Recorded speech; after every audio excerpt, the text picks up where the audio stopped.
गणाधिनायक जय हे भारत भाग्य विधाता पंजाब सिंधु गुजरात मराठा द्राविड़ उत्कल बंग विंध्य हिमाचल यमुना गंगा उच्चल जलधि तरंग तब शुभ नामे जागे तब शुभ आशीष मागे गाहे तब जय गाथा जनगण मंगलदायक जय हे भारत भाग्य विधाता जय हे जय हे जय हे जय जय जय जय हे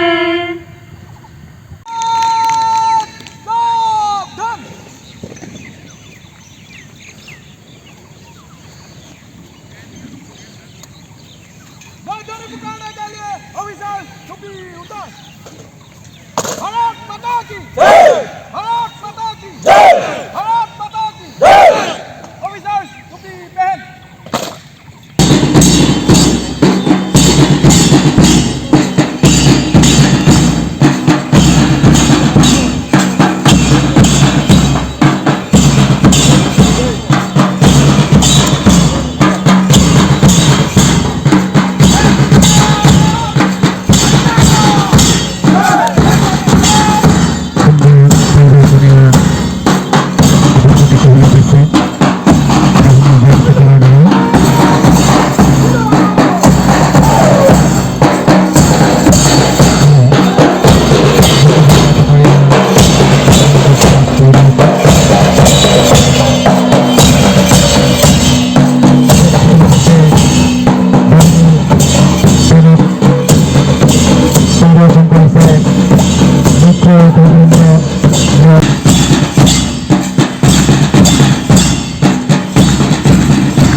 আজি ষষ্ঠদশ অসম আৰক্ষী বাহিনীৰ প্ৰাংগণত উদযাপিত ৭৭তম গণৰাজ্য দিৱসত উপস্থিত থকা বাহিনীৰ সমূহ বিষয়া জোৱান তথা পৰিয়ালবৰ্গ উপস্থিত থকা অতিথিসকল শ্ৰদ্ধাৰ শিক্ষক শিক্ষয়িত্ৰীসকল ছাত্ৰ ছাত্ৰীসকল উপস্থিত সুধীবৃন্দ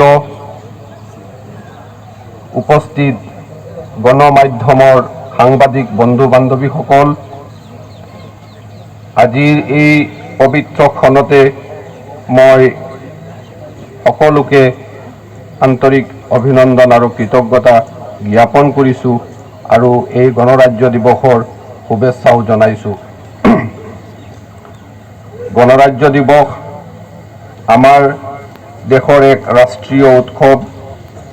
এই দিনটোতে 1950 চনত 26 জানুৱাৰীতে আমাৰ ভাৰতবৰ্ষৰ সংবিধান গৃহীত কৰা হৈছিল আৰু তেতিয়াৰ পৰাই এই সংবিধানখন আমাৰ গণতন্ত্ৰৰ এক পৰিচালনা শক্তি হিচাপে ৰূপায়িত হৈছিল।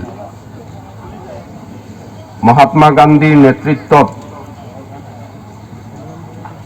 আমি ভাৰতবৰ্ষই 1947 চনৰ 15 আগষ্টত স্বাধীনতা লাভ কৰিছিলোঁ আৰু ইয়াৰ পিছত ডক্টৰ বি.আৰ.